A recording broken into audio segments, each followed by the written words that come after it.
Hey there, everyone. That sexy nerd is back again, and we're watching a new nostalgia critic today. He apparently did another Tom and Jerry movie, but it's the Nutcracker. I didn't think we were gonna do another one of these Tom and Jerry meets whomever. First, it was Charlie and the Chocolate Factory. Then it was Wizard of Oz, which was honestly kind of funny. And now he's got Nutcracker. I mean, is this one even going to be funny? I hope it will be, because every single time, my last Tom and Jerry video was actually pretty damn good. So hope you guys like this one just as much. Also, by the way, I'm doing, hopefully, if it passes the copyright, I can put up my review for Godzilla -1. Even though I'm way behind on it, maybe you guys will like it. Just see when it comes out. So why don't we just get with the episode? And remember, please smash that like button if you want to see more sexy and nerdy content, and subscribe if you think I deserve it. And let's do this thing, y'all. Hello, I'm the Nostalgia Critic guy. Remember it so you don't have to. You know what doesn't translate well around Christmas? Well, yes. Nutcracker. Oh. Don't get me wrong, millions of people watch the ballet around this time of year, but when it comes to any movie or TV adaptation, usually they're pretty weak. And the reason for that might be the story is weak. But that's kind of the idea. It's a backdrop for pretty music, beautiful dancing, creative scenarios. Nobody's really gonna analyze the story arc of the Nutcracker or the Rat King, so it's no surprise so many adaptations don't work. What the hell? You know what else hasn't translated well? Tom and Jerry. After their incredibly successful run at Hanna-Barbera decades ago, the duo have never been able to have the same amount of creative or public praise. Okay, I have a soft spot for live-action film, but acknowledge the worst part is the live-action film. The animation on Tom and Jerry is the only thing that works. But surprisingly, people say mixing this that hasn't translated well and mixing this that hasn't translated well, translated well. What? Wait, what? No, you cannot tell me that them mixed together actually will make a decent movie. I gotta watch this. Tom and Jerry: A Nutcracker Tale was released in 2007, and is one of the few Tom and Jerry and Nutcracker adaptations that seems to get positive feedback. What? Okay, nobody's calling it a masterwork or anything, but people that are fans of the two seem satisfied with this combination. It certainly isn't anything I would expect to be that great, but maybe I'll be proven wrong. How well does a style that incorporates no talking mix with another style that incorporates no talking? While incorporating talking? What? Well, let's take a closer look. This is Tom and Jerry: A Nutcracker Tale. Oh my god, are they gonna have Tuffy talk? Oh. Well, any movie that opens the same way as Batman and Robin has to be good.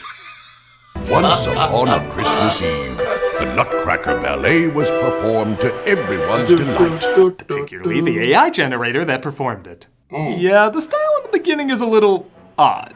Sometimes it looks like a regular Tom and Jerry short, and other times it looks like the little golden book version of Black Swan. Yeah, censored one. King of the cats, that's what he is. Taking all our sustenance. Like it was really his. Outside, we see Tom and his cat pal singing about their leader, the King of the Cats. As you probably put together, the role of the Roans has been changed from villains to heroes, which is actually kind of a clever change. Oh. But he's really something special. James Lipton's final performance? Also, am I crazy, or did this Nutcracker music sound like it hijacked by Master of the House? Everybody raise a cheer. Maybe because we know he's here. Everybody raise a glass. Raise it up and ass sauce. Everybody raise a cheer to the king of the cats. Everybody raise a glass to the master of the house. No, silly me, it's the Bitten in the Butt song from Animaniacs, my mistake. Bitten in the butt, got an for tear, took a little nibble from the derriere. Jerry and Tuffy are sad as they have to wait a whole year for another performance of Nutcracker. Nothing for Jerry in this empty place, except his love of the ballet. From that angle and with that animation, I might love ballet too. Probably. Jerry dreams of dancing, but sadly he has rom-com main character syndrome and is a total klutz. Move over, bead scene from Cinderella. We have other animated mice doing questionable things. Suddenly, magic, I guess. Magic. Jerry is transformed into the role of the Nutcracker Prince, complete with great dancing. Random magic continues as the toys around him come to life as well, including a ballerina from a music box. Oh boy, this'll be just like the Steadfast Tin Soldier. That has a happy ending, right? Oh, Disney no. wouldn't lie about Hans Christian Andersen, right? Yeah, A right? Mouse King needs a kingdom too, even if it's built on fragile magic. Fragile? Literally God is looking at this thing. I gotta up my game. The color and lighting in a lot of this is pretty impressive. It reminds me of the few times Hanna-Barbera put extra time into their backgrounds to really give more atmosphere outside of just slapstick comedy. Speaking of which, Tom sees Jerry and the toys, which sounds like a 60s band, are enjoying a grand feast, thus him and the cats try to invade. Man, I feel like I've seen Tom go through worse, but that is the most mutilated I've seen him since any random shot from the Willy Wonka movie. The magic changes the cats into soldiers, and of course the Cat King into a Cat King. Oh, Jerry, what should we do? I don't know, I literally just found out right now you can talk! In fact, how come I, the adult, can never talk, yet Tuffy, the baby, always speaks perfect English? This is Monsieur Jerry's wish, and this kingdom sprang from those desires. Well, French English. Why is he French? Oh, Mr. Cat, I have a present for you. Me? Oh, it must be real. There's no way she could guess my last name was Cat. Jerry and the toys escape, leaving the cats to get blown up. Somebody do something! Whoa. Am I crazy or like half the reactions to the slapstick like something out of a torture Awful. museum? Awful. Their escape is short-lived though, as Tom grabs them and plans to blast them out of a cannon. Oh boy, this isn't gonna age well. Oh, sorry, past Tom and Jerry cartoons when the cat with a black face shows up, I get a little nervous. It's not Ballerina blackface. is left behind as Jerry and the rest are blasted through all the different backdrops in the theater. That's racist against. That's racist against black cats. Ugh. Okay, now you know they're begging us to ask, are they doing that on purpose? Yeah, seriously, what the hell? I'm shocked never made into a Toy Story movie. One of the toys can only talk when her string is pulled. I was thinking, we need someone to aid us. And? Wait! Pull the string! And I have this tag that reads, the Toy Maker. So they decide to find the toy maker while the king sends Tom, who he always calls Tim, which is pretty funny, Tim, take all the men you need and make sure that mouse never comes back. to finish them off just in case they make their way back. We're marching off to fight, we'll fight our foe with all our might. Good thing their inner monologues all happen to think the same song. There you go. It just makes perfect sense. What the hell? Okay, in a weird way, I can see this random magic giving Jerry and the cats this world to explore, but something about creating cat civilians? Why is that so hard for me to comprehend? Also, why does the cat ladies have boobs? I think that's the weirder question here. Like, everybody here, is every artist a furry now? Like, ugh. Like Tom blows this one a kiss, she seems all over it. Is the magic just going to possibly just give him a good time that night? Anything that can make me think of the porno parody is probably not good. I know. Jer and the others make their way through a scary forest where they skate across a frozen river. Hey, look at me!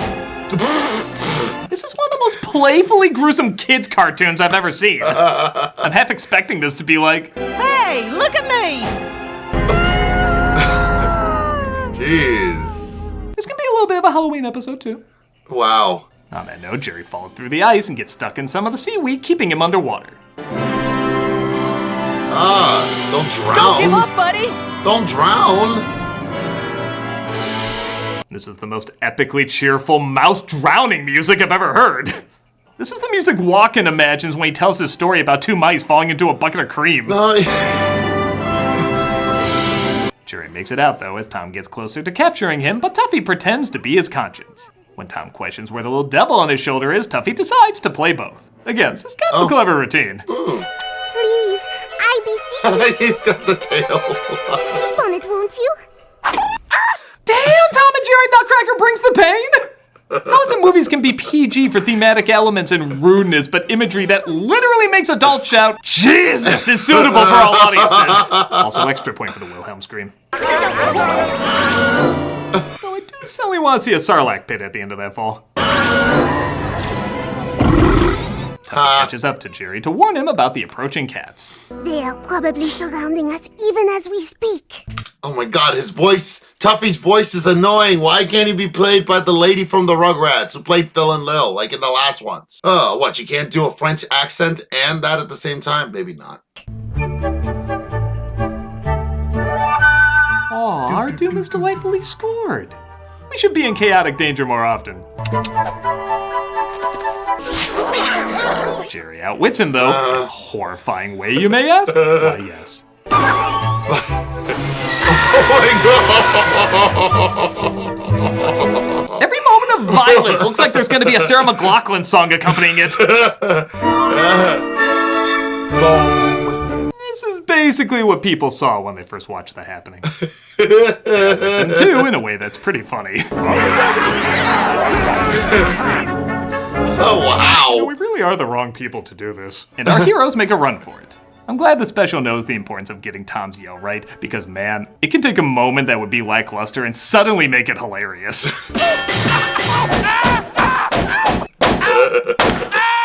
I guess this was the last production Joseph Barbera did with Tom and Jerry before he passed. And though, like I said, this isn't anything amazing, his presence is felt and definitely noticed when it's absent. Oh.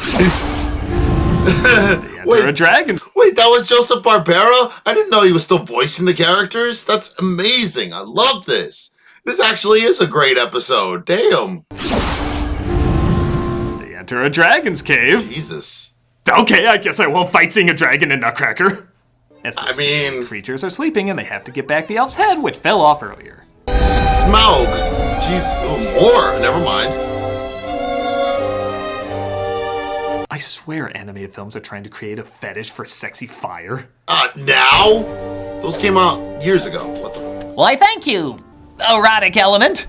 Then the dragon wakes up, but Jerry tries to lure him back to sleep, of course using the music from the ballet. I guess I can go back to sleep and dream about my titillating breath. Seriously, what was that? Yeah, seriously.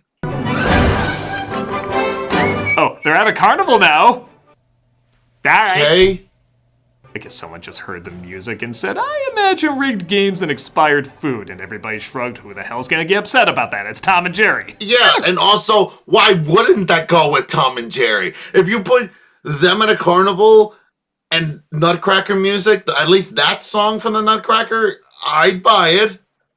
Like, I mean, it'd probably be the most beautifully destructive scene ever.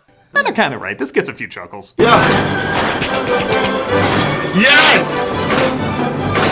No, really. His expressions could be a Faces of Death cover. We cut back to the ballerina trying to escape, which honestly serves no purpose except to remind you she's in the story. And I guess. Sometimes I think the animators like drawing her too much. As we cut to even more shenanigans with Jerry and the gang escaping Tom.